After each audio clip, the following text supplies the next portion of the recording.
Good afternoon. Good afternoon, ladies and gentlemen, excellencies, colleagues. Welcome to IPI for this oversubscribed event, which I'm delighted to say, unfortunately for some of you, but for us, it's wonderful to see that there is, in fact, standing room only. This is, I'm very proud to say, our event on gender equality and women's empowerment in fragile and conflict-affected situations. I'm Sarah Taylor. I'm a research fellow focusing on women, peace, and security and heading up our Women, Peace, and Security program here at IPI. And I'm just delighted to have not only this incredibly distinguished panel, but also the Minister of Women and Human Rights Development of the federal government of Somalia with us today. So we're going to have a substantive program today. We'll have questions and answers with the panelists. There'll be questions and answers from the floor, of course. We're looking forward to a robust discussion with all of you. But I would like to introduce the minister who is going to provide an opening statement for us today. Her Excellency Deka Yassin serves, as I said, as the Minister of Women and Human Rights Development of the federal government of Somalia. She has extensive experience in the promotion of women's empowerment, human rights, peace building, and conflict resolution in both government and civil society fora. As minister, she's led efforts to combat sexual violence through the development of new legislation, to establish an independent human rights commission through a transparent and inclusive process, and to develop Somalia's initial state party report of the UN Convention on the Rights of the Child. She's also initiated work to strengthen strategic coordination on gender equality and human rights among federal and state level authorities, and to establish a dedicated pillar on human rights and gender equality in Somalia's National Development Plan. Just as an FYI, that's about 1/8 of her bio. She has an extensive background on these issues, and I'm absolutely delighted to welcome her to the podium. Thank you. Good afternoon. Excellencies, ladies and gentlemen. I am very pleased to be here today with you for this important discussion. On behalf of the government of Somalia, I would like to thank the organizer for drawing attention to the specific challenges and opportunities faced by women and girls in fragile environments such as our country. In Somalia, decades of conflict have increased many burdens for women and girls. However, our transition from conflict also offers a unique window of opportunity to advance gender equality.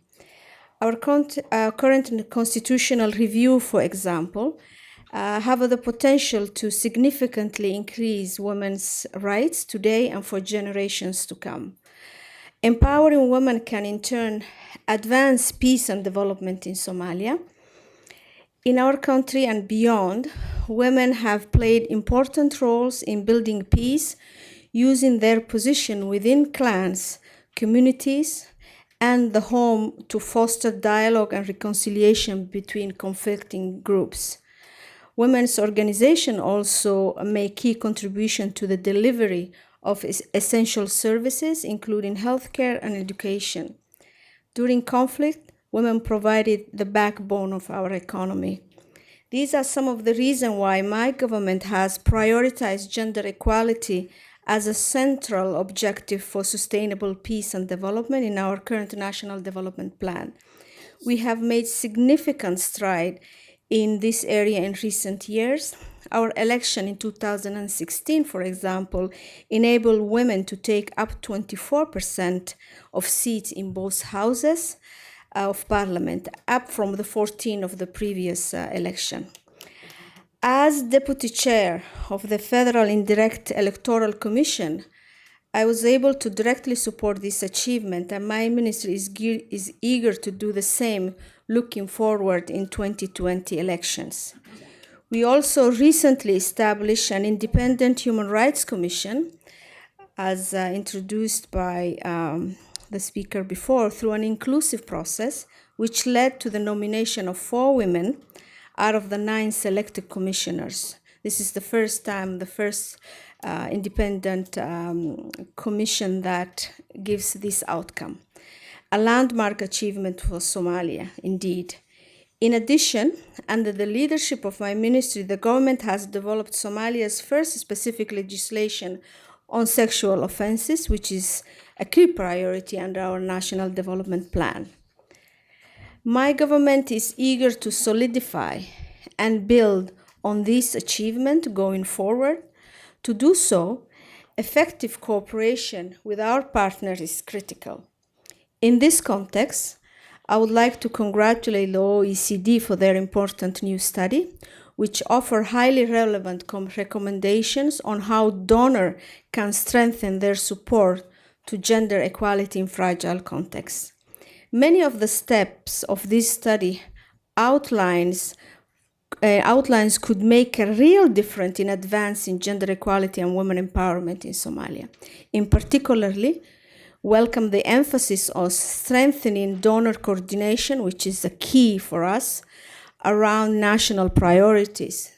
We need to be supported under our national priorities. We know what is best for us, what is needed for us. Therefore, we need that coordination so that we can make the impact will be higher if that's done.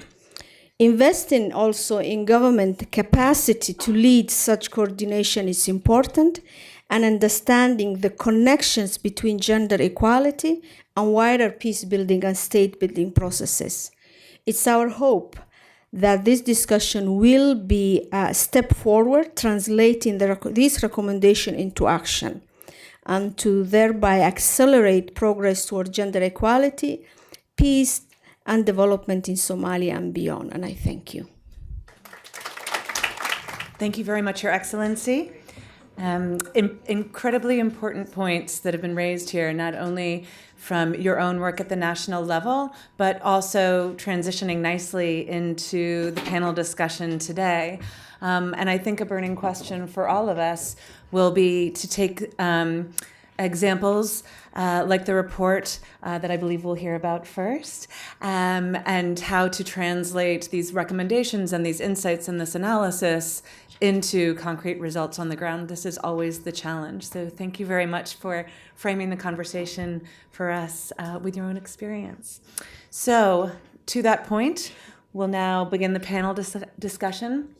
In an effort to make sure that this is more of a conversation and less of a sort of set of prepared statements that we're delivering at you, we've asked each of the panelists to answer a couple of questions. So to get started, I'm going to give you an idea of who my esteemed colleagues are on the panel with me today. Starting to my right, we have Ms. Ursula Keller. Ms. Ursula Keller is Senior Gender Policy Advisor at the Swiss Agency for Development and Cooperation and Chair of the OECD DAC's Network on Gender Equality. This network brings together gender equality advisors from development cooperation agencies to define common approaches in support of gender equality and women's rights. Next, we'll have comments from Ms. Barbro Svedberg, who is the Policy Advisor on Women, Peace and Security at the Swedish International Development Agency, SIDA. For almost 2 decades, she's worked in the area of public governance, gender, human rights, and peace and security. She's done this prior to SIDA with the Women's International League for Peace and Freedom. I don't even need to read the bio to say that part. Where she focused on supporting movement building of women's civil society and human rights defenders as the program director for their crisis response. She's worked in Sweden, Switzerland, Bosnia, China, Egypt, Iraq, Syria, Mongolia, Russia, Serbia, Moldova, South Africa, Ukraine, Vietnam. We're very happy to have her here. We then have Mavek, Ms. Mavek Cabrera-Belleza, who is the founder and CEO of the Global Network of Women Peace Builders, GNWP, amongst many, many other dedicated projects on women, peace, and security. I really do not have enough time to read all of these bios. Mavek has worked to initiate the National Action Plan on the UN Security Council Resolution 1325 in the Philippines. She's provided technical support on 1325 national action planning in countries including Guatemala, Japan, Nepal, South Sudan. And one of the other things that Mavic, many of you will know her for, is the localization of the Women's Peace and Humanitarian Fund, localization of 1325 and 1820 programming, and her membership as on the global funding board of the Women's Peace and Humanitarian Fund, a funding mechanism that supports peace-building work of grassroots women's organizations globally. And then rounding up our esteemed panel is Ms. Sarah Douglas, who is currently the Deputy Chief of the Peace and Security Section in UN Women here in New York. Prior to this appointment, she was the Gender Advisor at the UN Peacebuilding Support Office, and prior to that, she was a policy special in the Peace and Security team at UN Women, leading sections work on gender-responsive peace building. She's done multiple, again, a long history on women, peace, and security, but I'd just like to point out that she's done significant work in Sudan with UNDP and the UN mission in Sudan on DDR, community security, and arms control programs, ensuring that gender and women's issues were integrated throughout these program designs. So with that lengthy introduction, I thank you all for being here. And I'm going to turn to Ursula for the first question. And we'd really love you, Ursula. I hope that you've been able to see it on your way in the report, the OECD report that will sort of be framing the discussion today. So it would be wonderful, Ursula, if you could give us maybe not a summary of the research, but the key analytical points that you'd like us to know. As the chair of the OECD DAC Network on Gender Equality, we'd love to hear about the findings of this joint research undertaken with the International Network on Conflict and Fragility. And we'll have about 5 minutes for that first question. Yes, thank you very much. Thank you for also hosting this great side event. And thank you, His Excellency, Mrs. Dekka Yassin, also for already introducing some of the key points, actually, of this research. As mentioned, this was a joint, there are different policy networks at the Development Assistance Committee of the OECD, and this was a joint endeavor between the GenderNet and the Network on Conflict and Fragility. And we felt it was important to look into how donors can improve their not only the quantity, but also the quality of their support in these contexts. We did start, however, looking into the quantity of aid, and what in the DAC statistic, what could be found that actually the priority given to gender equality in conflict-affected countries was actually higher than the shares of bilateral aid targeting in all other development countries. So there is attention given. We could see this from the financial statistics, but also DAC members in ODA, so the Official Development Assistance in support of gender equality in fragile situation, more than doubled in the past 8 years. Mm-hmm. So in 2015, which are the latest figure that we have, there is like 16.7 billion of DAC members bilateral aid allocated in fragile settings focused on gender equality and women's empowerment, which is considerable. So what this data doesn't tell us is what we wanted to explore further is, does this high volume of aid actually get into better outcomes for men and women, but also into more effective programming and approaches to tackle fragility in the thing. So that was the background and the motivation for to undertake the research. It was conducted with case studies in 4 countries: Bangladesh, the Democratic Republic of Congo, Ethiopia, and Nepal. We believe these were based on 4 country studies, but we believe that actually the research is applicable to many other contexts as well. So first, and I think you already mentioned some of the things. I think the general, what it has been reconfirmed, it's not that we didn't know before, but it has been reconfirmed with evidence that really unequal gender relations can drive conflict and violence. Cultural gender norms, for example, that associate being a man with domination and aggression. They can fuel conflict, motivating men and boys to participate in violence. So these were examples found in the DRC when men fail to live up to their role as breadwinners, as providers or decision maker, they often lose self-esteem and then standing in the community, which can translate into violence or resort back going into armed groups which fuel conflict. On the other side, what we also note, and I think you mentioned this, conflict and fragility place enormous burdens on women's rights and women and girls in general. We have lack of mobility, lack of access to basic services, while at the same time, service and state service crapple and don't function again. So on the other side, as also same, women's active participation in peace building and state building can actually contribute to peace and resilience, and it can provide unique opportunities. So I think these to increase women's rights as the windows of opportunity that you often talk. So I think these are the general findings, and then what the paper now calls for is like a better understanding of the interlinkages of gender equality, conflict and fragility, which is, we call it deeper, wider and more politically informed. So deeper in the sense that we have to look or target more root causes of gender inequality and fragility, including social norms. They're often shifting actually during conflict and following conflicts. So engaging with these shifts in gender relation is essential to contribute to change.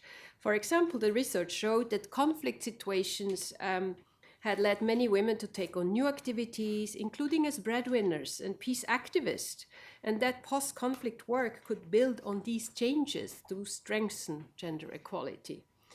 It should be wider in the sense that grasping the full range of connections between gender roles, conflict and fragility, and moving beyond the focus on the impact of conflict on women. I think we have to acknowledge that it is a great advancement that actually donors do look into the gender specific impact conflict has, and they do address it. I think that's really the first thing. There is definitely more understanding and awareness on that, and it has been translated into the programming. What the research proposes, however, is really that we should not stop there on the conflict impacts, but also how actually gender relation and women's participation can translate or transition out of conflict. So really look into the transformative elements and how can we enforce them. And then finally, on more politically smart, in understanding how actually power relations are driving gender inequality, conflict and fragility, and look at women really as actors rather than only passive victims that we need to support. In terms of the recommendation, it's even you read very well the study, so I'm very happy you already set some points out. It's one thing we found what we need to do is more drawn up policy frameworks, because we often have policy and guidelines on conflict and fragility, and we have those on gender. So we need to bring them together, and bringing in the thing about the UN Security Council 1325. I'm sure Mamek is going to think. So we have to think this together because the reality of the women on the ground is one, is not fractured into our institutional divides. Second, engage strategically with men. It is necessary to work with all the stakeholders, including men, community norm setters, religious authorities, local officials, etc. We cannot do it alone. It needs everybody to get involved, and we need to be strategic in that, not just engage in one way. We need to be strategic. And finally, donor coordination, it has been mentioned. It's really important better donor coordinate and align it with national priorities. I think it's very important that you mention that. And a last point, partner up with local women's organizations. They have the knowledge. They know what works on the ground. So thank you very much. Thank you very much, Ursula. Incredibly important points there, including what you started out with, which is that this is, amongst other points, adding to our understanding of drivers of conflict and the gendered nature of conflict. So anyway, I will not say anything else. I'll ask my question of Barbara. And that question that we've posed to her is, given the increased focus on conflict prevention and peace building in international development cooperation, how does CEDA recognize and ensure that gender equality and sustainable peace are inherently linked? And what we'd love to hear is what we can learn from current practice and where you see major challenges. Thank you so much, Sarah. And first of all, I'm delighted to be here and being able to share some of CEDA's and Sweden's view on gender and conflict and fragility. It's a hugely important topic for us, and we see the involvement of strategies and priorities moving hopefully in the right direction, and also with the minister's emphasis on women's participation and the achievements. I also want to congratulate you on the achievements that has come in the recent years. We also very much welcome the recommendations of the report. So the analysis, Ursula has already done the analysis. I won't repeat a lot of what she has been saying. I want to focus a little bit more on the how. How does CEDA approach this, and also what can we learn from what we are doing? I think one of the key elements that I take away from the report is this interconnection between gender equality and fragility, and how do we deepen that understanding of the gender political economy of conflict? How do we make that and take that into our considerations, our analytical framework? So in thinking about this, because there's so much to comment upon, I chose to focus on a few elements of our work to have visibility, to have allocation of resources, to connect women's empowerment with strategies for gender equality, and lastly, also, how do we ensure a better and integrated gender and conflict analysis? And I'll touch a bit more on some of these elements. And I think visibility is a key. Gender equality has been a goal in the Swedish Development Cooperation since 1996. And in the last 22 years, there has been a tremendous work on the normative framework, the international sort of agenda on women's rights. The Women, Peace and Security resolutions have had a huge impact on our understanding of women and women as agent and women as drivers of positive peace, and also the drivers of conflict. But also within Sweden, the Swedish policy framework has also changed tremendously during this year, with a more specific and concrete emphasis on gender equality. And I'm sure that many of you are aware that Sweden has a feminist foreign policy, and representing the Swedish Development Agency, it's exciting to be part of that policy framework that we have shaping our development policy as well. And just to summarize a little bit in terms of the feminist foreign policy, what it gives us, it asks the question as to who do we put at the center of our analysis. It gives us a reality check. It asks who has access to rights. It has a really clear right-based focus. It asks who's setting and who has control of the political and the economic resources, and it asks who has access to resources. And this is also closely linked to us as donors. We have resources, and those resources are supposed and should come to the best efforts, and in particular when it comes to the gender equality goal. So gender equality for CEDA is a prerequisite for peace. We have stated that in many of our policy documents, but also importantly in terms of visibility, we're stating that in our strategies. So being at the heart of strategies also means that there is an ability to think both in terms of partnerships, in terms of our connections in the countries that we are working with, as to how does gender equality become a focus and a priority for our intervention, not only in terms of only support to the women's organizations and the women's movement, but also how does this come into reform processes and supporting a process of sustainable peace that is informed by a right-based approach, that is informed by gender equality. And visibility, I think the important part of visibility, if we look to new strategies, CEDA has two new strategies that I find quite exciting. There is one on sustaining peace, that at the center of that strategy, gender equality is a goal. The other one, which I find very exciting, is that the new strategy for Iraq, an incredibly difficult context to work in. There are two primary goals of that strategy, and one is gender equality and win peace and security. The other one is peace building and state building. And the first I mentioned, gender equality, should inform the first. So there you have a clear integration of the whole framing of the development cooperation for Iraq should be informed by a strong gender policy. Then, can we deliver? That is also going to be an interesting question, but it allows us a very important framing. And so visibility creates access to resources, and I think that's why visibility is such a key. Sweden is currently approximately allocating 20% of the development aid to partners that are implementing programs where gender equality is a primary goal. And according to statistics, around 67%, there is a gender equality as a significant goal in the programming.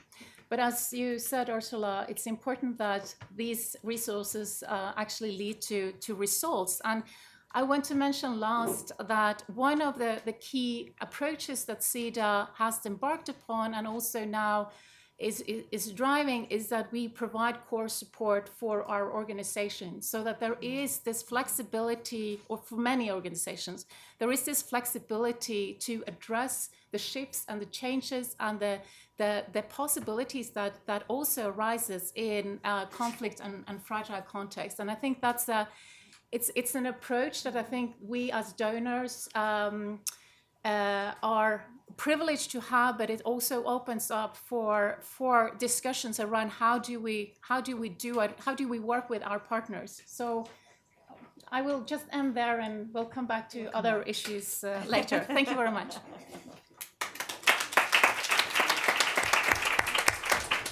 Thank you very much, Barbara. Indeed, we will have another round of questions for you. I'd like to turn now to Mavic. I'd like to lay out a question for you. So one of the findings from the OECD research was that development partners need to focus more on the root causes of gender inequality, conflict, and fragility. So, would you like to share with us your thinking about this, and particularly from a civil society perspective, from the perspective of someone who works so closely with grassroots women's organizations, what can be done better? Thank you, Sarah, and thanks to OECD, SADC, CEDA, and IPI for bringing us all together in this very exciting conversation. Gender inequality, conflict, and fragility are all parts of the same equation. Each one cannot be isolated from the other two. If the state, civil society, and social institutions are weak, conflict is not far from the picture. And no doubt, there is gender inequality as well, because gender inequality is one of the drivers of conflict, as Ursula also highlighted. Now, the big question, what can be done better? A holistic, coherent, multi-sectoral, and long-term response that brings together the donor community, development partners, civil society organizations, governments, the UN, regional organizations, and all stakeholders.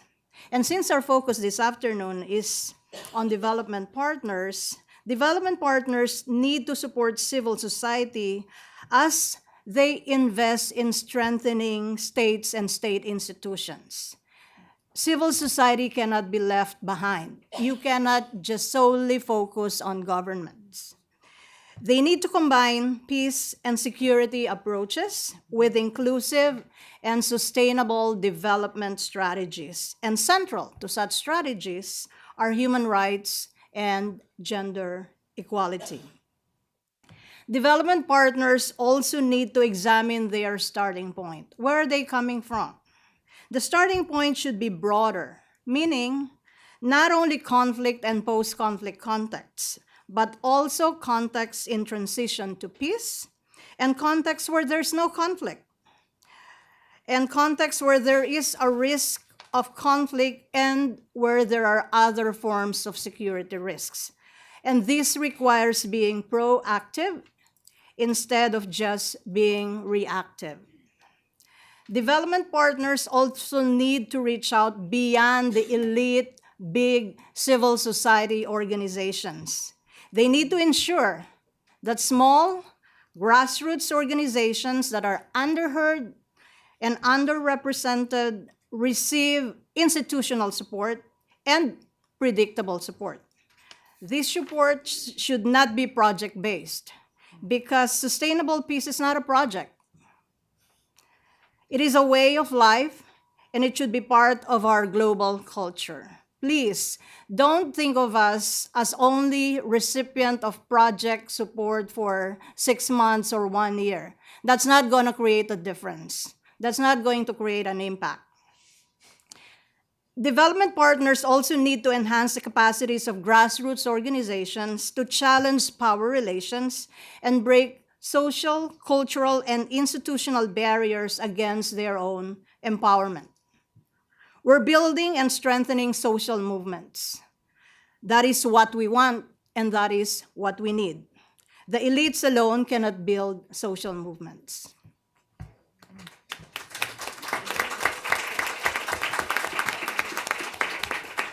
Thank you so much, Mavik, for several important reminders. And I'm just going to highlight one of those important ones, which is that issue about the long-term funding, not project-based funding. There's been so much research, as we all know, and as we're part of the discussion here today, about the specific impact of the current retrenchment of funding on civil society that specifically impacts particularly grassroots and local women's organizations. So a very important reminder. Next, Sarah Douglas. So your perch now at UN Women. Our question to you is, what do the SDGs and sustaining peace have in common when it comes to gender equality? And what are the common obstacles and opportunities for their implementation from a women, peace, and security perspective? Thank you so much, Sarah, and thank you so much to the organizers and to my very esteemed panel members and to the Minister and Madame Diop. Thank you so much for being here, and all the excellencies, ladies and gentlemen. This is a very important question because the findings in this report really have the potential to offer a roadmap for how we can achieve these very ambitious agendas and projects and challenges that we have in front of us as the global community. I don't have to go over the statistics. We all know them. We're living in a time where we have an unprecedented amount of displaced people. We have rising tides of nationalism and lots of scary trends in the world. And the SDGs, sustaining peace, and I would add women, peace, and security, really offer a framework for transforming the world into a more positive future for all of humanity, women, men, girls, and boys. Both of these frameworks really challenge us to shift our thinking from technical approaches to much more political approaches, and to use political analysis when we're thinking about development and peace building. Peace building in the aftermath of conflict, which was the previous framework, was very much a technocratic exercise. After a peace agreement, you do a DDR program, you do an SSR program, you add women into that program if you're lucky. But the actual underpinnings and root causes of conflict were not usually analyzed, thought of, responded to. And the kind of transformative shift that feminists and women, peace, and security advocates would call for was not really part of the picture. With the linking of SDG 16 and SDG 5, and also the Sustaining Peace resolutions, we really have a framework that calls on us to take a much more political approach to the challenges that we're facing today, which really echoes the approach of the Women, Peace, and Security agenda for the last 17 years. Secondly, both agendas are calling on us to break the silos. We hear this a lot about breaking the silo between development, humanitarian, and peace building. And for women on the ground, women in conflict-affected situations all over the world, they're not waking up in the morning and saying, oh, I'm on a peace and security day today, and tomorrow I'm on a humanitarian day, or I'm going to go to this part of the UN to meet my basic needs on Thursday, and I go to that part of the UN on Friday. So I think this new way of thinking really reflects the lived reality of women on the ground in a much more authentic way, and offers us the opportunity to shift our policies and our programming to respond to that really lived experience. Thirdly, the ambitiousness of both these agendas really requires efficiencies that I believe the Women, Peace and Security agenda and gender responsive approaches can provide. We all know the statistics about the likelihood of us achieving the SDGs based on current trends. Gender responsive approaches, women's participation, these are catalyzers that can help us meet many different targets at the same time. Now, in terms of the opportunities and challenges, I'm actually going to address this part of the question together, because to me, in every challenge, there's an opportunity, and I like to think of them together. So first of all, we are in a moment where there are a lot of political headwinds and tailwinds. We have major member states questioning the very basis of multilateralism, at the same time as we have a very universal acknowledgement that inclusive approaches are much more sustainable, are much more cost-effective. We have the World Bank coming on board. And I think most importantly, we have an incredible, beautiful resurgence of the global women's movement that offers to rise all of the boats at the same time. And this, I think, is a very important political tailwind. And I read recently that many species of birds actually cannot fly without headwinds. So I also think we should see all of the political challenges that we have in the world as actually motivating and galvanizing factors. And I think that's the reality that we're seeing on the ground as well. Secondly, a lot of my colleagues have talked about analysis, and this is also a very important opportunity and challenge. We've had a lot of research and recommendations from the 2015 reviews and from this report that all underscore the need to improve our analysis. We don't have enough good conflict analysis, let alone gender-sensitive conflict analysis. And I also believe that when and if the UN does do analysis, it's usually analyzing the spoilers and very rarely taking into account the capacities for peace. And that's what a gender perspective can also bring.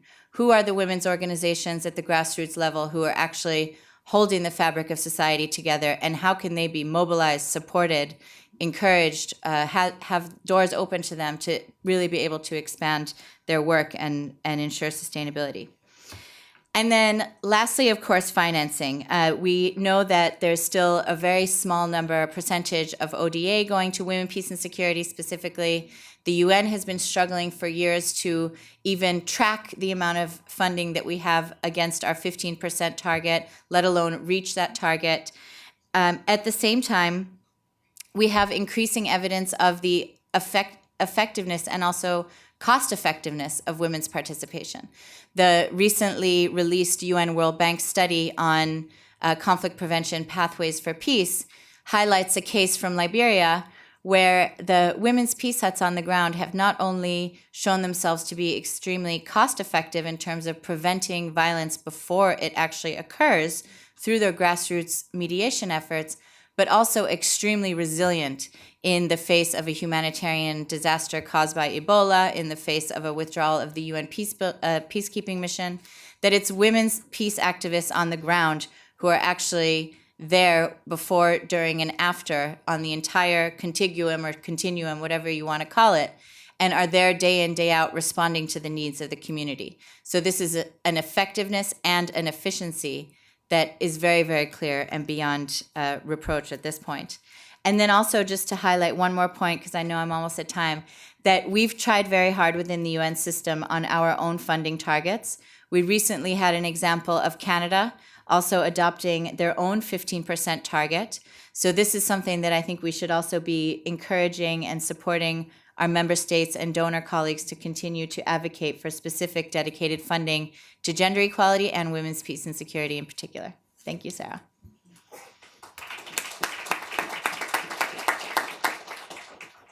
Thank you very much, Sarah. So we are, of course, over time. So I've asked my colleagues to take just 2 minutes in their next set of responses so that we have plenty of time for Q&A from the esteemed colleagues in the audience. So on that note, Ursula, given your role as Senior Gender Advisor in the Swiss Agency for Development and Cooperation, could you give us some examples of how Switzerland works on gender equality in fragile contexts and your priorities? 2 minutes, I know. Sorry. Okay, thank you very much. First, I think with this study also it addresses really two key priorities of Switzerland, which is engagement in fragile contexts and gender equality. And just to say, for example, in our new framework credit, we have set a target that 50% of our development assistance should be directed to fragile contexts. So we really want to make this is a priority. And we have also adopted our first foreign policy strategy on gender equality and women's rights. We're a bit more modest. We don't call it feminist, but in content, we're not that bad, I would say. So, and we are about to work or develop now, or finalize our fourth phase of a national action plan on women, peace and security. And we really want on this new phase build on experience, for example, to focus very strongly on women's participation, but really meaningful participation, not just counting women, but making women count, as one of the studies from our colleagues from the Geneva-based think tank was setting out. We also want to include much more specific agenda lens into all topics around the gender security sector reforms. And we also want to look into socioeconomic conditions for participation. Because to be able to participate, you need some basic, and that's extremely important for women, all those economic burdens, care burdens that come also with conflict. So we have really tried to put some specific priorities with this new national action plan. We integrate systematically, and we're working towards it, our gender into our conflict-sensitive program management. And as said, we need good gender-sensitive conflict analysis, and so even a good gender analysis is still a challenge. So to have really in all, not only our work on gender-based violence that we continue support with long-term funding, but also really all our local governance, human rights, security, justice sector reform programs, recovery economic programs, so that we really integrate gender analysis in all those elements. And maybe just on that, and then again, about including and work with men and boys. We're also going to have this year a conference where we want really to learn what are really the strategies that work, how to engage on what level with men as allies, as victims, also as perpetrators on all levels, but also really in all development work, engage men and boys, not just in violence prevention. And maybe just as a very short example, our engagement in Nepal, and I'm looking again at the minister, because you mentioned constitution as an opportunity, and I think there is, we have interesting example in Nepal. They have now the new constitution from 2015, and to look at this really, it's going to be a federal one with local governments, 7 provincial governments, and there has been elections, and over 15,000 women, including from historically marginalized groups, have been elected to the local, state, and federal governments. So it's really now at this moment we will try to focus on strengthening the capacities of these women, ensuring that gender equality and social inclusion are integrated into these newly formed governments, and also support leadership skills of elected women and marginalized groups. So I think these are really opportunities in this post-conflict thing, new constitution, and not just the elections, but go beyond and support the capacity and leadership. And I think this lays the ground for long-term thing. So I think that's an example where there is also programs of UNDP in Somalia on local governance leadership that SDC is supporting. So we look at local governance, a very important complementary support to direct participation in peace building, because we need leadership and participation throughout, before and after conflict. So I think that's one of the key areas where we work on. Thank you. Thank you very much. I do realize that it's completely unfair of me to be asking all of you to compress your answers into this short period of time. So I'm still going to ask you to do it, but helps yes, us to focus. Yes. With that precursor, with that setup, Barbara, I'll turn to you next for your concentrated and succinct response to the following, which is, as a representative now of the donor community, what is needed to ensure a more coherent approach to gender equality and women's empowerment in conflict and fragile situations? 2 minutes. I'd love to share more about our work, and I just want to say, to emphasize that Sweden really recognize the role that women play in conflict-affected countries, and also how a lot of the transformative work happen in the conjunction between working with women, mobilization on the women's movement, and also connecting that to the broader sort of policy and development economic processes that goes on in that country. That's why I think also what Sarah mentioned, this connection, new institutions are getting on board. How do we get them on board on the gender equality train in a sufficient way? Because that can't leave. I just want to mention 2 things, and I'm happy to share more information about that, because I think that we need to have a more profound gendered conflict analysis when we make our priorities. I think we have a lot to do in terms of developing that. For CEDA, we'll mention 2 things. We have the application in all our programming of 3 interlinked perspectives: gender equality, conflict sensitivity, and human rights. And those are key elements in all of our programming and need to be visible, again, back to the last entry point, need to be visible also in terms of the results. CEDA recently launched an exciting tool, a multi-dimensional poverty analysis tool. Sarah mentioned the SDGs and connecting with the 2030 agenda and the gender equality framework. It doesn't really say how to make the analysis. So the multidimensional poverty analysis tool that has been developed now actually make this possible and connects gender equality at the center and at the heart of a political economy analysis. It also emphasizes human security as a key element, and in which is sort of a new dimension that we haven't integrated sufficiently in the past. So we're very excited about now the new analysis that are taking place in Afghanistan, in Kosovo. Several of our partner countries will undertake this multidimensional poverty analysis in the forthcoming year, and we'll be happy to also have your feedback and you monitoring that work, because I think that also can play into a stronger connected both conflict and gender equality analysis. I'll stop there, and then all other points can come up during the discussions. We'll have a Q&A. Thanks. Thank you, Barbara. I will turn to Mavik for her second question, which is, again, as the representative from a civil society network, we'd like to hear more from you about what else you think development partners can do in conflict contexts to strengthen support for women and gender equality. Thanks again, Sarah. Women are not passive victims. We know that, and no one can argue with that. And this is what Resolution 1325 emphasizes. And we've seen how women in Colombia, Nepal, Liberia, Philippines, and South Sudan demanded to be meaningfully included in peace negotiations.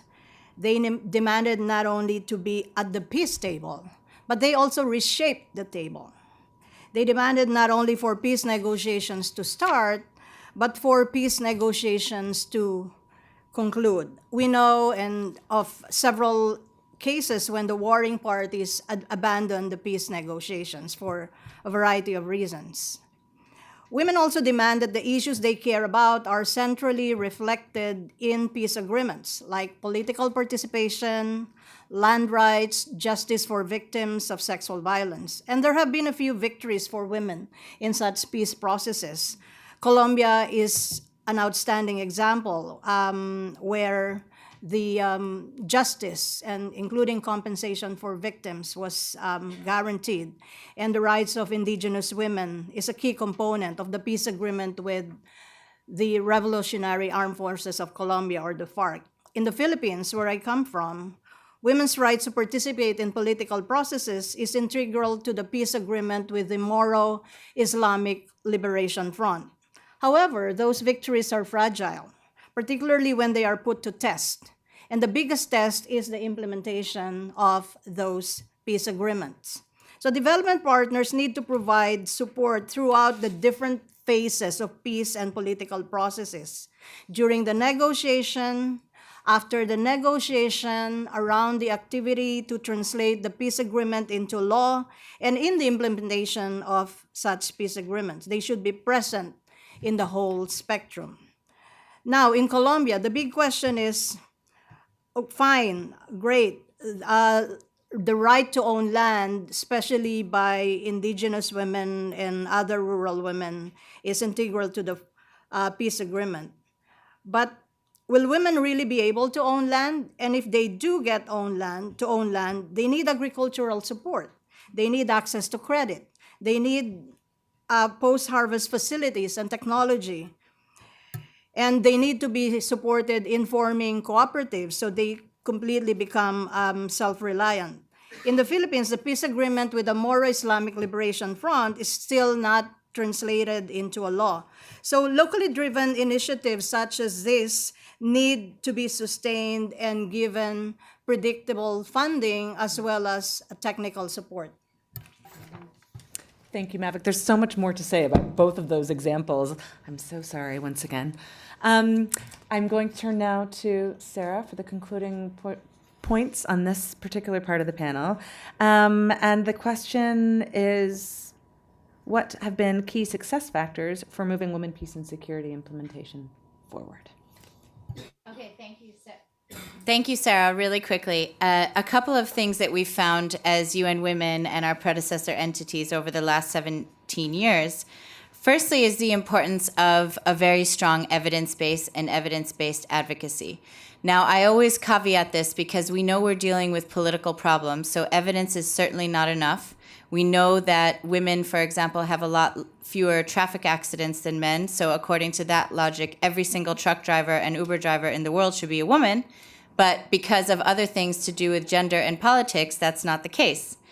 So it's not enough, but it's so important to be able to have that one piece of evidence, that one statistic that is going to land in the right place and change the mind of someone who is in a position of authority to make a decision over our issues.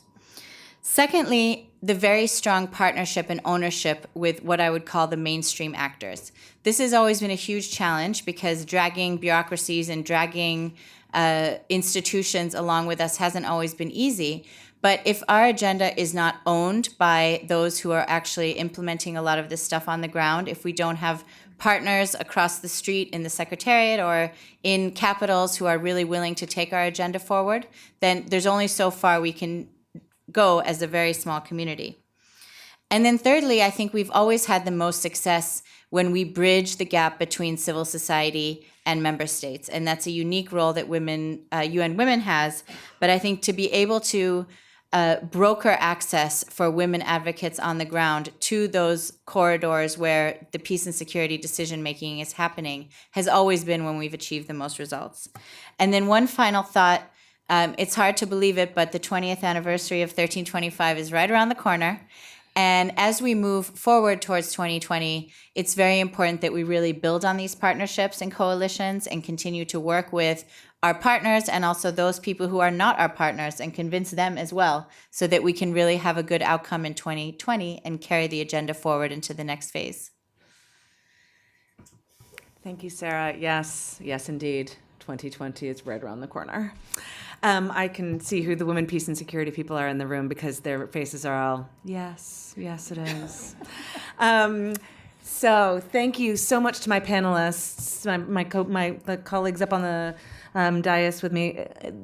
Now begins the fun part, which is the questions and answers and interventions from the floor.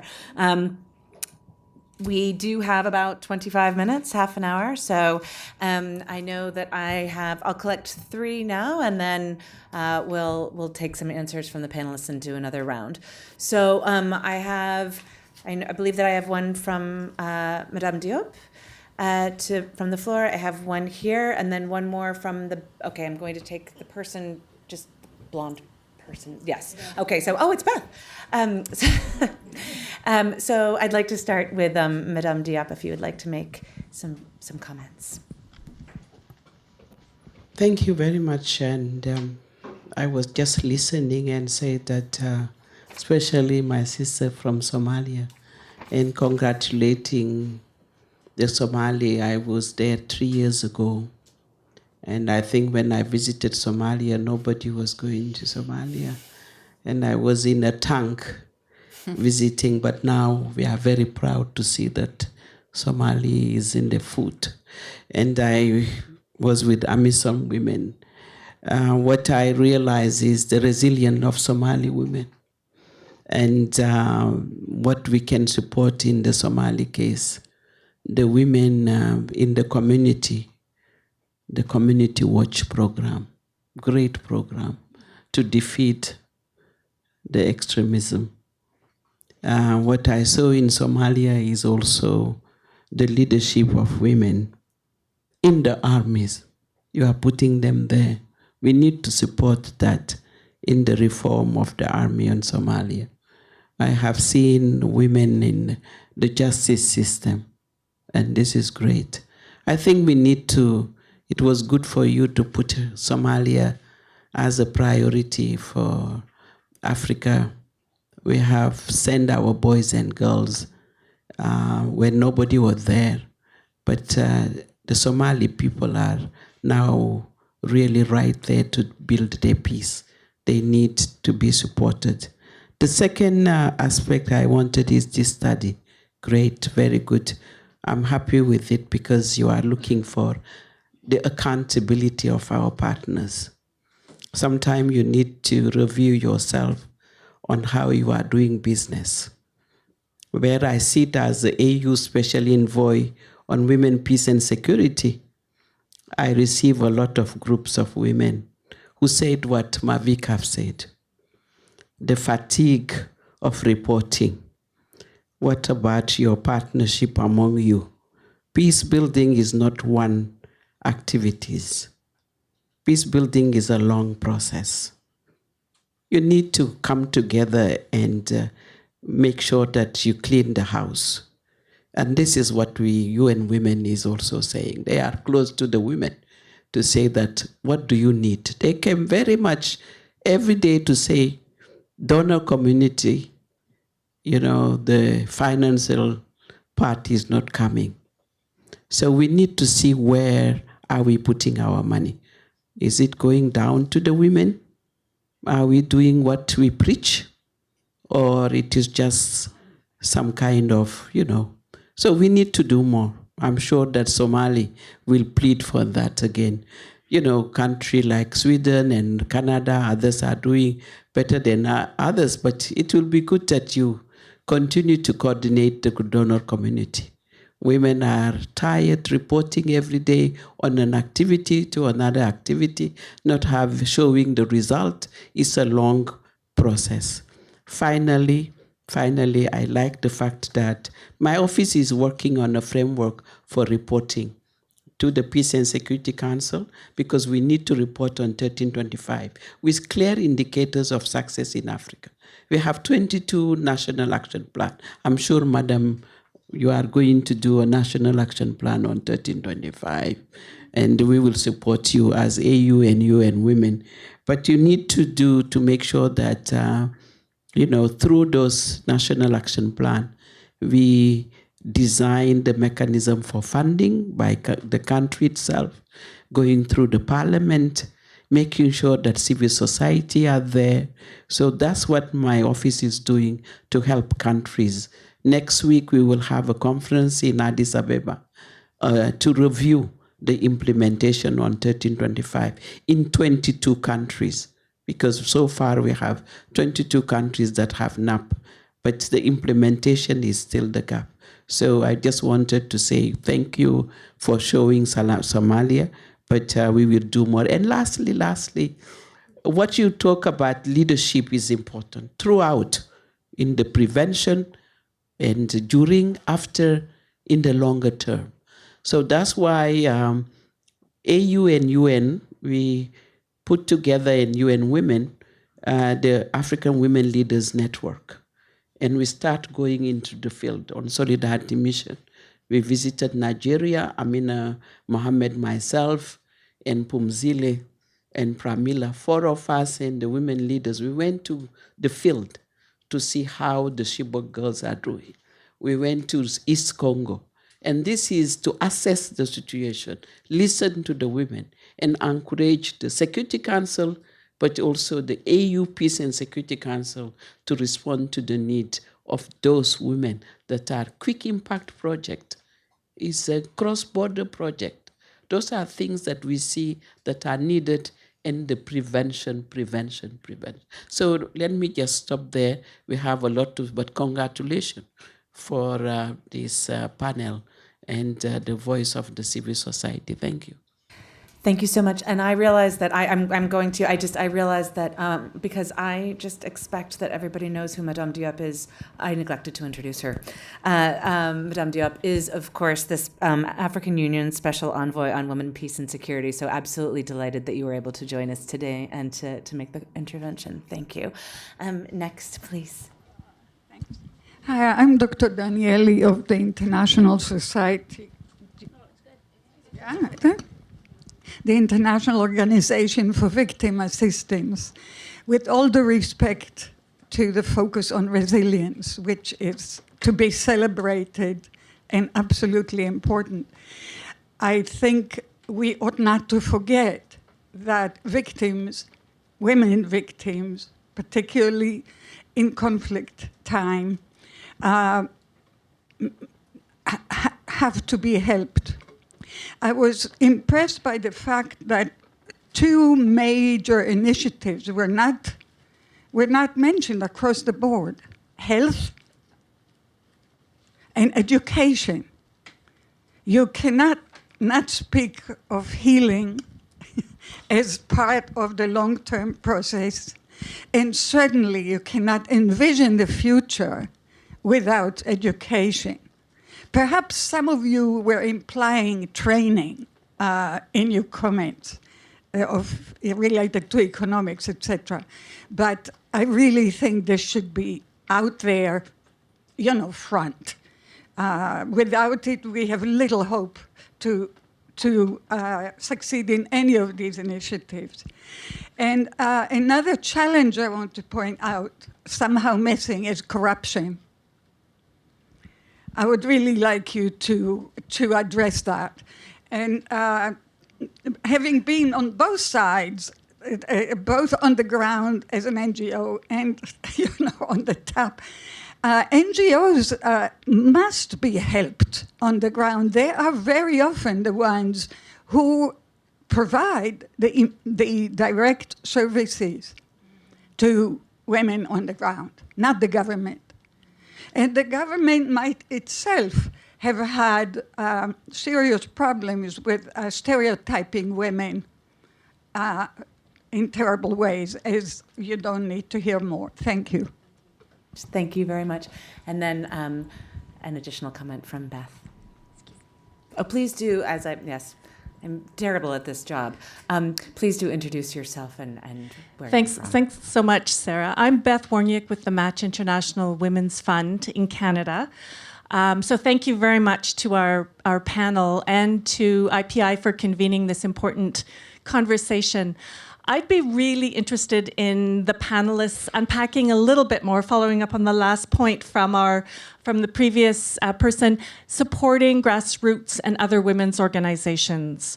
We in Canada are having this discussion in the context of a feminist foreign policy, and we are seeing more money going to women, peace and security general initiatives, but we're still seeing that it's very hard to find mechanisms to get the money to women's organizations on the ground doing this important work. We know that many development partners like to write bigger checks to big organizations because that cuts down on the transaction costs. And we're still looking for ways that we can actually fund the groups that are doing this important work, that are the catalysts of change, and giving them the power and the authority over this money, and not just implementing the projects or seen as project implementers by others. So I'd very much welcome the panelists' comment on this, and if they've noticed ways forward in this discussion. Thank you. Thank you very much. With the panelists' agreement, I'm going to collect maybe two more either quick comments or quick questions. So I have one here and I have one here. I'll do another round. I think it was her. Thank you. Hello, everybody. My name is Maria Dmitrieva. I come from Ukraine, and I have a comment on what Mavic was saying, how international community and donors can influence local authorities and governments. A lot of countries do receive technical assistance. And some portion of technical assistance, I don't remember exactly, 2 or 3%, has to be directly into gender mainstreaming. And in a lot of places, as far as I know, it is not being done. If international community insists that this portion does go into gender mainstreaming, they can also insist that local authorities and local governments are educated about 1325. And through this, local communities will get more money specifically on those issues. Thank you.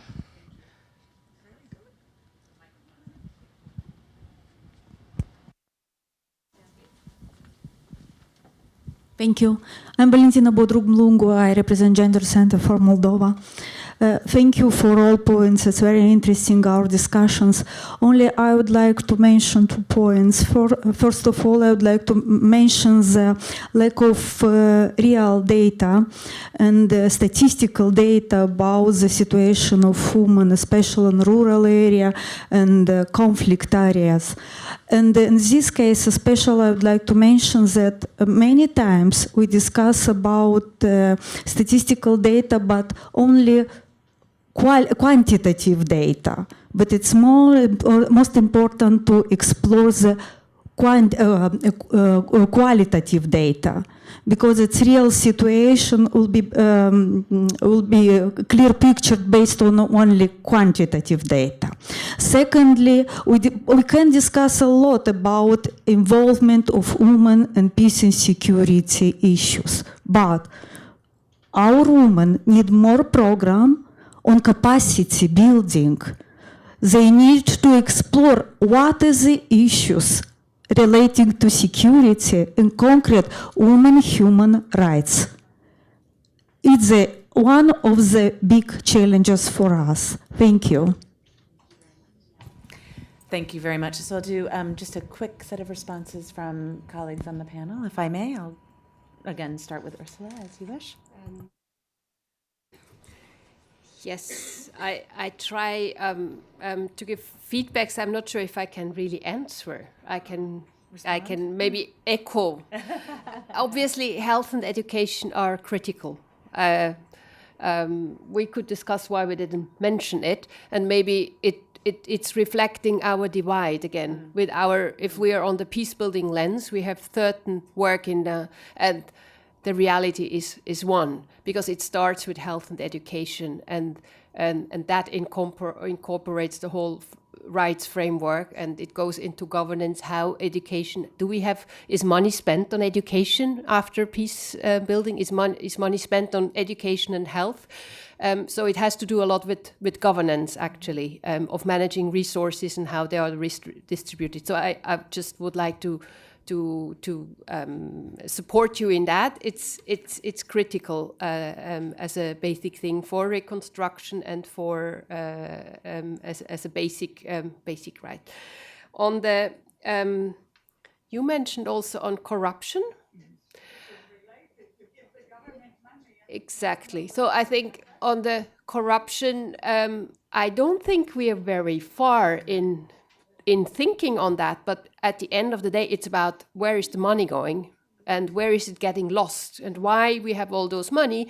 I mentioned these numbers, and where is this money ending up? And it might links also to how do we get the money down to the women's organizations? What are the mechanisms?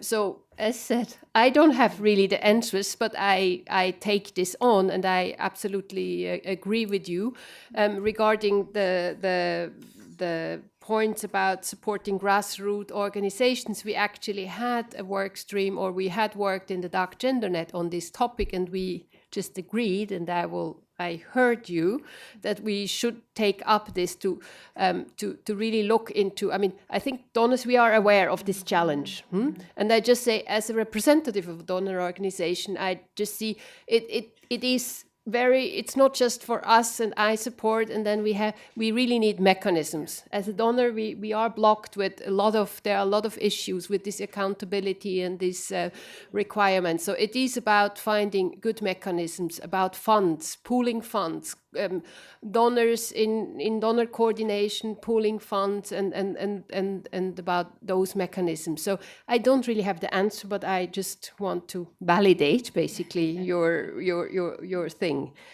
And I would be interested just also about the monitoring framework that you are working on with the AU, because that's a big topic for us. And I think it would be important if not every country and every agency is working on their own set of indicators, but that we, like with Agenda 2030, we try to orient toward the joint set of things. So I would be interested also to have exchange on that. So I would stop here.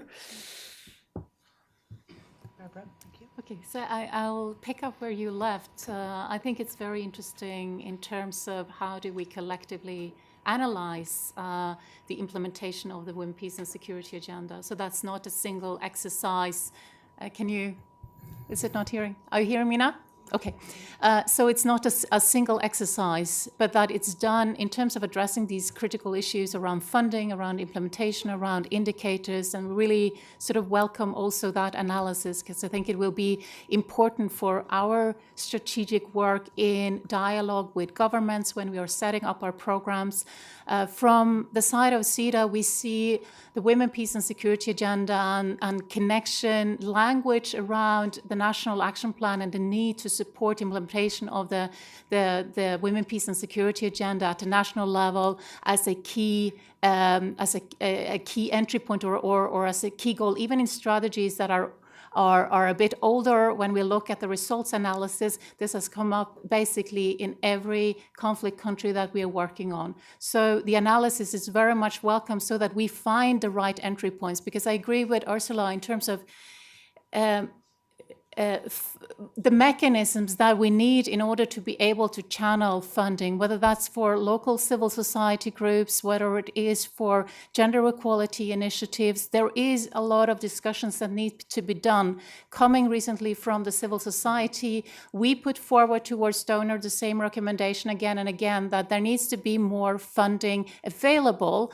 And then when I sit on this side and now for 6 months, I also agree there needs to be more funding, but then suddenly I'm struggling to find what are the mechanisms in which we can effectively get the money out? Because I don't think money is the problem. I don't think commitment is the problem. It's finding, and for peace and security, there is very limited setups in terms of channeling that fund. It's just recently been done after the global study recommendations.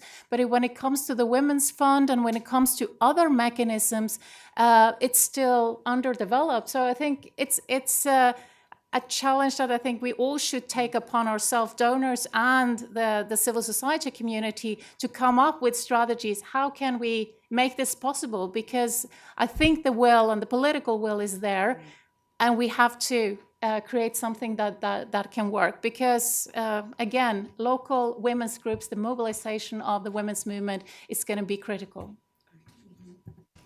Thank you, Barbara. Such an interesting position that you're in, moving from the civil society world to the donor world. Mavic? Thanks again, Sarah.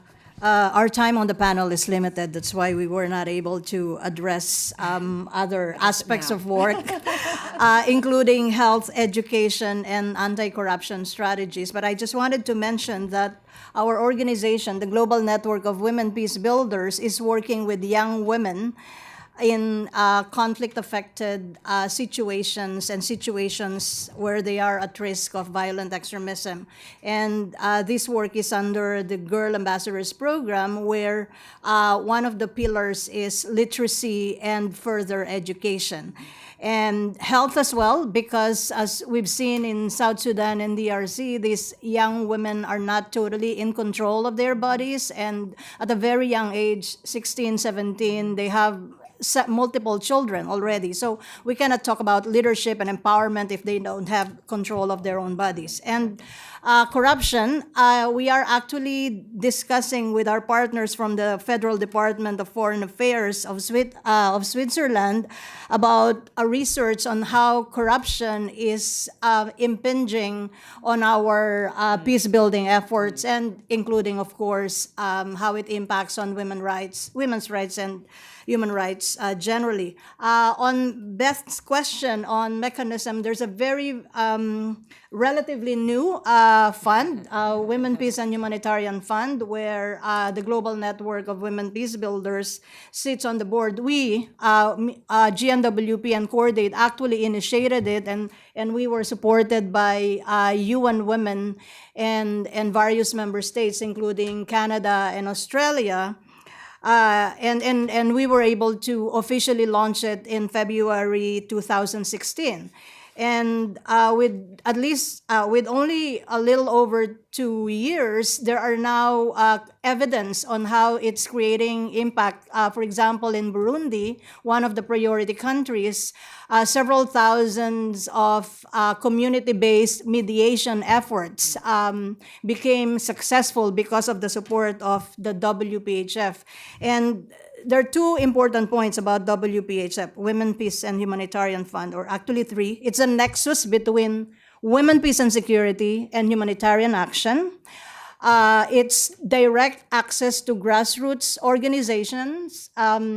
50% of the total fund under the operations manual of WPHF should go to women's organizations or civil society groups that are working in conflict-affected communities, 50% of the total. And third, women's organizations and civil society are not just recipient of the funding. Now we have a say on how the funds will be mobilized and how the funds will be raised, because we sit on the global funding board, and civil society at the country level also sit in national steering committees for the fund. Great. Thank you, Mavic.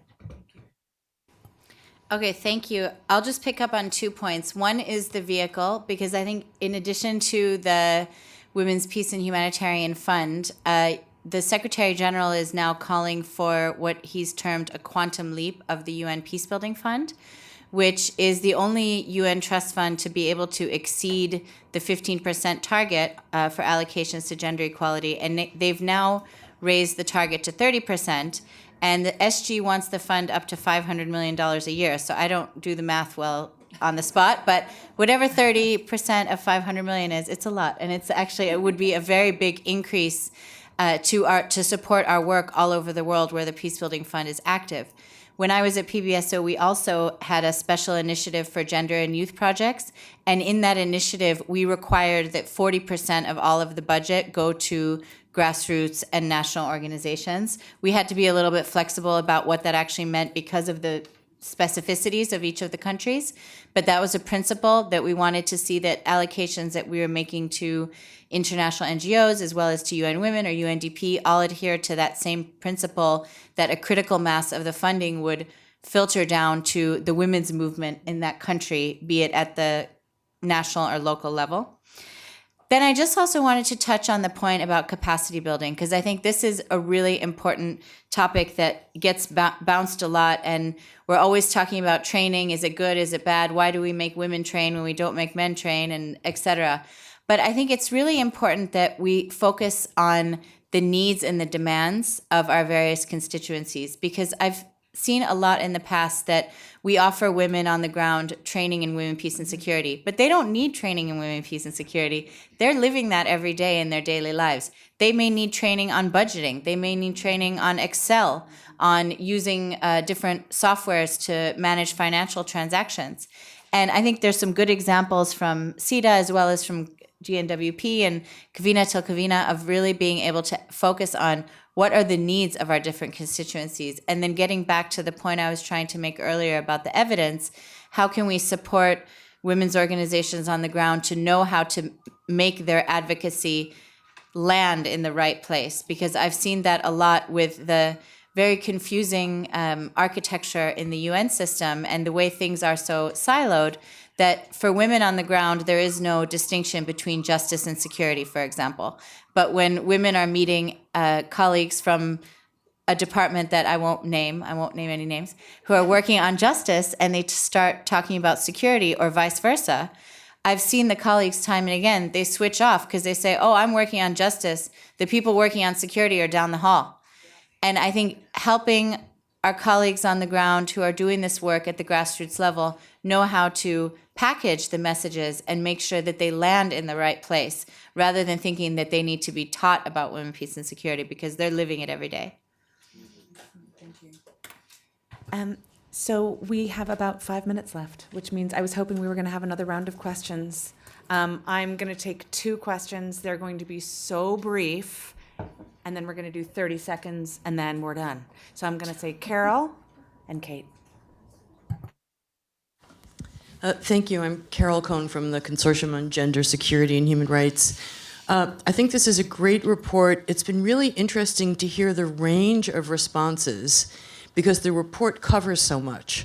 And part of what I want to do is just go back to part of the report that I think is really quite groundbreaking, which is to say that part of what we really need to be doing now is doing a better job of analyzing root causes, and how the root causes of gender inequality, other inequalities, fragility, and conflict are the same set of root causes. And in particular, taking a political economic perspective on that. And one of the things I think that really suggests is kind of overturning the way that we look at gender in a lot of the work that we do. That so often what we do is we say, oh, how do we bring women into this? How do we support women in this? That's really critically important. But if we're starting with what are the causes of gender inequality, that will actually cross all of the silos, because the causes are across all of the silos. So I just want to say I think that's a really important piece of what this report offers to us. And my only question would be, how do you think we're going to make the space to do it? Great. So, super easy to answer in 30 seconds. Kate, I think you had a brief question.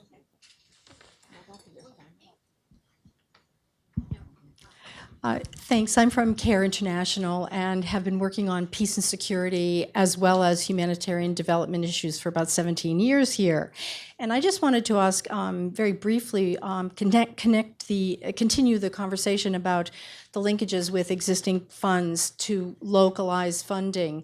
The World Humanitarian Summit 2 years ago, I guess, has a follow-up mechanism called the Grand Bargain, which is the financing mechanism, and both of your governments are very active in all the work streams of the Grand Bargain.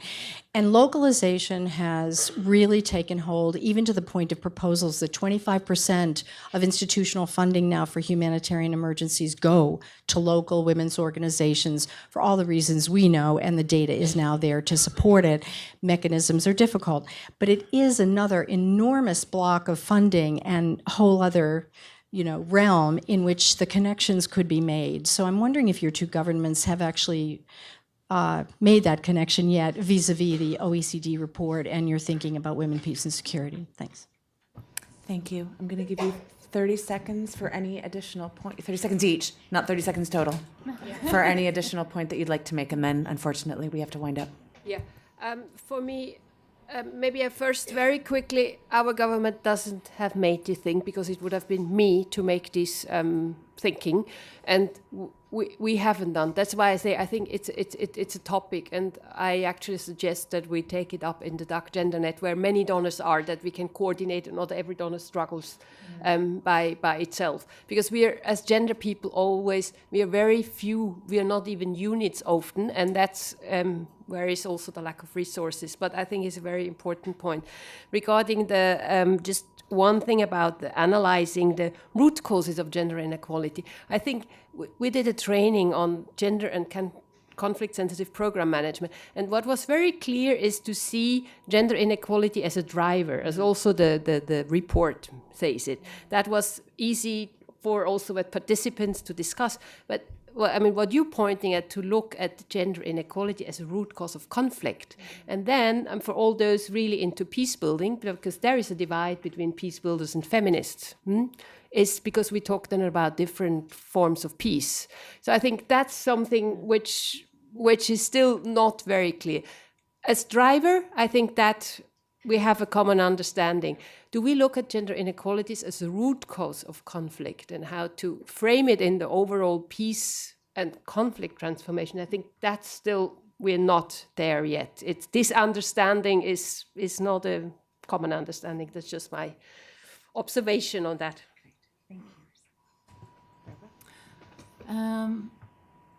To follow from what you're saying, Ursula, it's a challenge to know how do we address root causes comprehensively in all our programs. I do think we in Sweden, we have the basic framework. Do we apply it everywhere? We are possibly not there yet. It's a huge challenge to see this interconnection also between the different policy agendas, between the different, it's so special, even the Women, Peace and Security agenda as it is, or the framework that we have, is very specific and also very broad. And then you have all these other instruments that are supposed to come together. And as you say, we sit in different units. How do we work on that coordination part? It's a constant battle that we are working on in terms of integration. We're trying to make a framework for the analysis through the feminist foreign policy, through our sort of strategic framework. Does it go into the country level?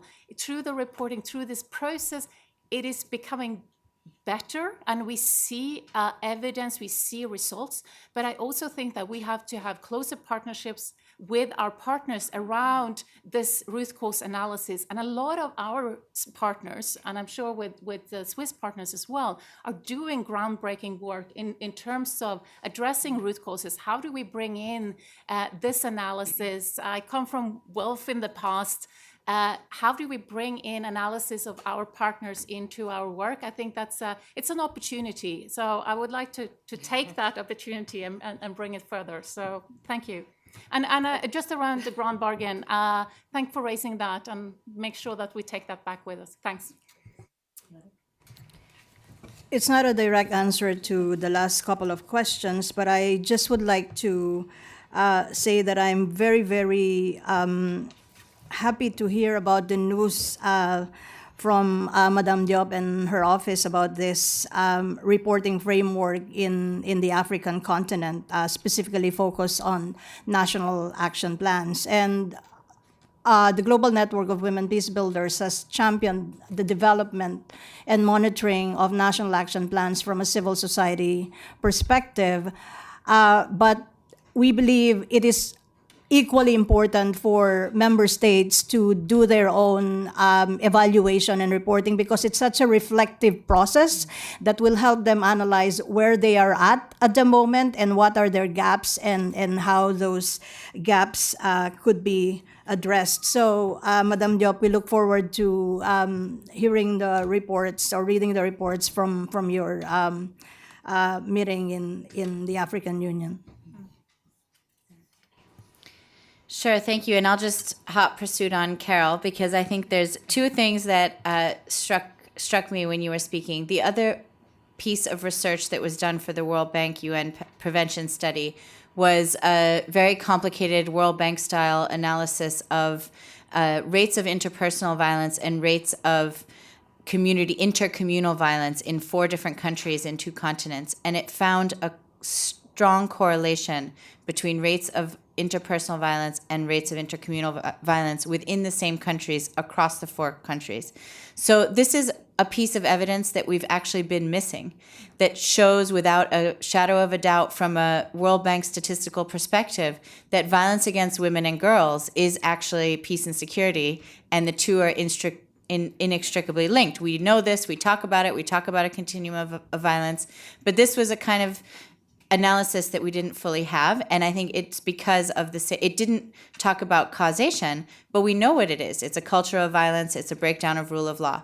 So then the second question about what we need to do, I mentioned 2020 already, but we have 2 years now to develop a very robust, forward-looking policy agenda that member states, civil society, and the UN can get all behind. I think we need a campaign about this, and I think we need all of our institutions, member states, and the UN to recommit to a forward-looking agenda to take us to 2030 on women, peace, and security. Thank you, Sarah, for that forward-looking final comment. We're officially over time. I had a whole bunch of points I was going to make. They range from everything from when we talk about a proper conflict analysis, let alone a gendered conflict analysis, a proper conflict analysis is a gendered conflict analysis, to transformative interventions, to the mechanisms for funding and the insights about what it actually means in the lack of or paucity of mechanisms for funding. But the point that I want to leave on is, I think, a point that has come up that I think we need to emphasize over and over again, which is what is actually working for peace rather than ending conflict. What is partially working and needs to be adjusted? What do we need to make sure we're investing in? How do we continue to tell the success stories and link this work with other projects, other pillars like sustaining peace and peace building? I want to thank Ms. Deka Yassin for the opening comments and Binta for the framing comments at the end. I would like to thank all of the panelists for your great work and for this great report, which if you haven't read it yet, you should go and read it now. Thank you, everyone, for coming. We'll see you next time.